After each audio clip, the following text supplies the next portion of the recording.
hatamağımızdan mehriban ecelini bağışlanan tetirler. Bağışlanan tetirler.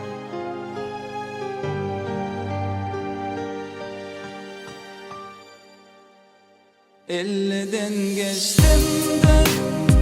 kuyfiyatini yada kalıp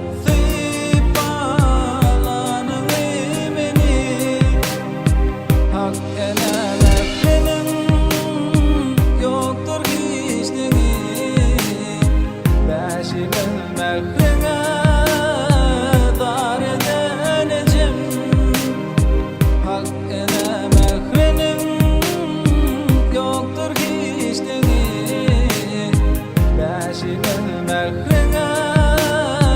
dar edenecim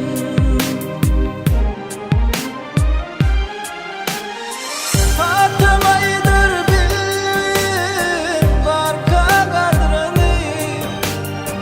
yetimin suratta görüyor keşfini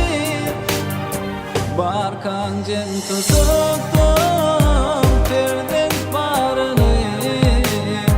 beşinin mehrine dar edenecim barkan cen tuttum perdin barını beşinin zeyvine dar edenecim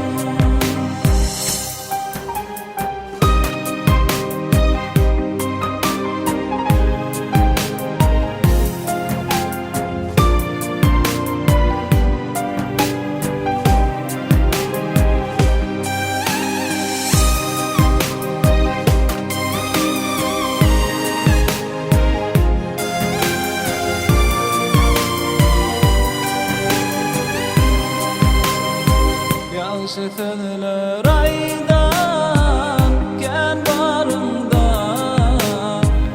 Ansan tanıttı yetimlik zarında Kaçan eken oturunlar tarında Ayrılık dostluğun tanıttı içim Kaçan eken oturunlar tarında Ayrılık dostluğun tanıttı içim Asıl insanlara beyik nesihat yetime de berin munno yuru var can tenden çıktığı galar ehli zat dost savanno karradıkça bolor ya karradıkça bolor ya